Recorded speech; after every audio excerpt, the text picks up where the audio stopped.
I knew that I was going to have a career on Instagram. It was very natural for me to pick up the camera and just share my world with others. Now it's a real job, and the world appreciates this job, and it's like every kid's dream come true. At first, social media was a tool for interacting with friends, but now it includes a vast ecology of people making money from posts or advertising.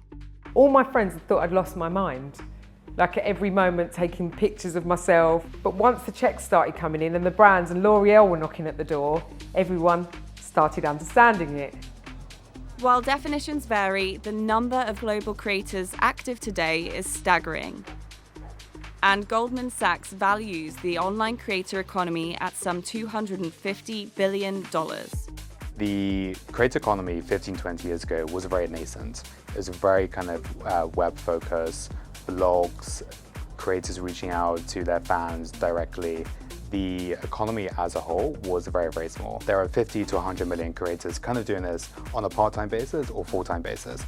Creators and platforms have proliferated as technology has evolved to enable quicker and easier content creation. It used to be really hard to produce content. You needed video, you needed audio, you needed to be able to write the content. These days, a lot of that has gotten very consolidated, and I would say the phone is a big reason for that. All right, we're getting Cherry's Food House. It is a Korean-Chinese fusion cuisine. Anderson Nguyen started his own creative journey during the pandemic lockdown in 2021, but only recently began taking things more seriously.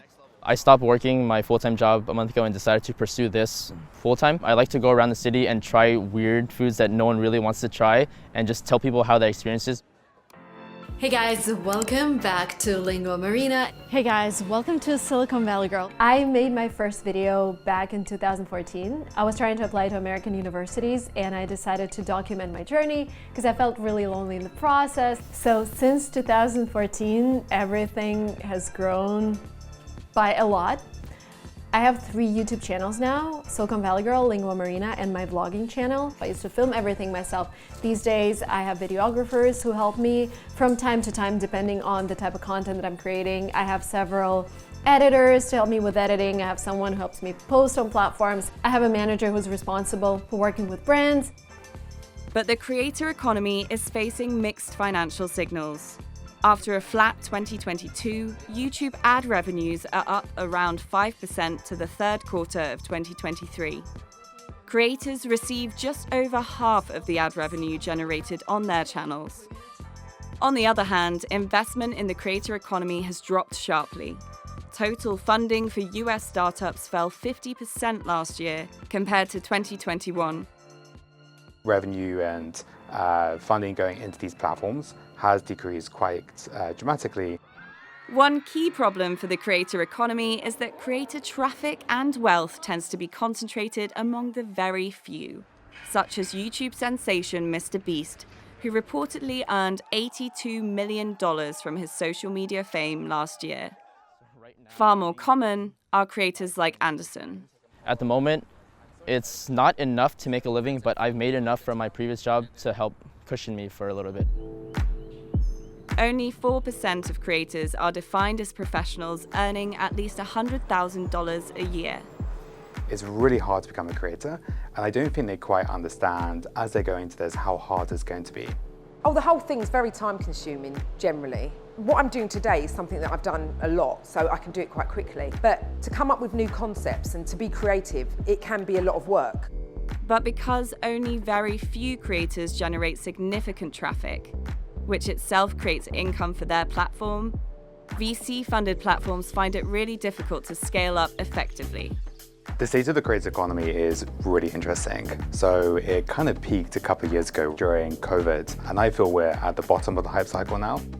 Yet, while the creator economy might be moving away from past explosive growth, there is evidence consumers remain willing to pay for quality content. We did research about the impact of the cost of living crisis on willingness to spend, and we found that spending on social media content and creator content was one of the few areas we've actually seen a growth in people being willing to pay.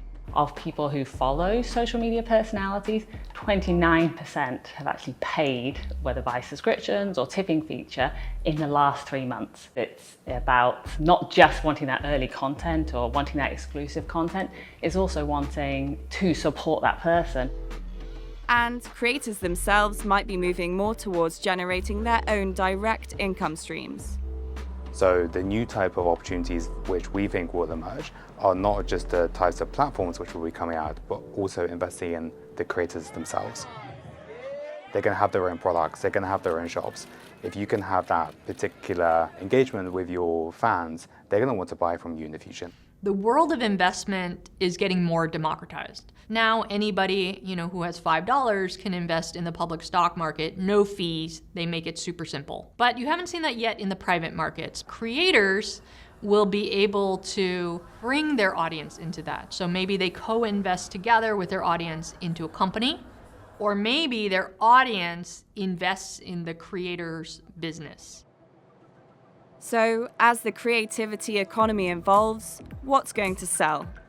I think creator communities and platforms will evolve in the future by following just people's attention span. People have a shorter attention span now than they did perhaps 20 years ago. Will people want to read?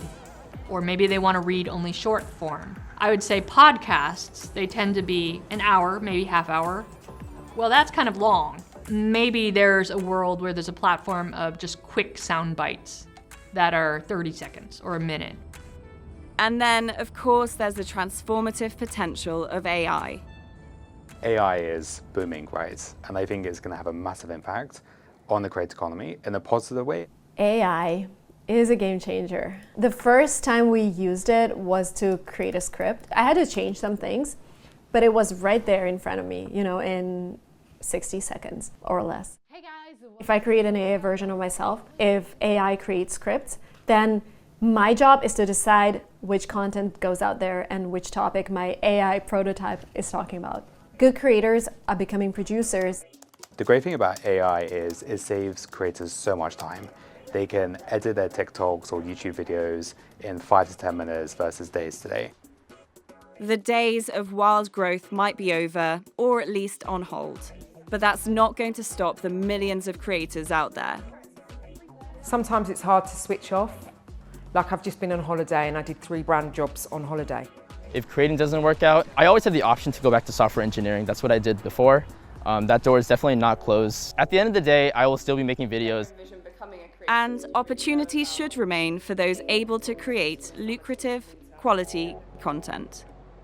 The investment in the creator economy is still really interesting. There's still plenty of opportunity. There is enough demand, enough supply, and now is the time when the focus should shift from quantity to quality.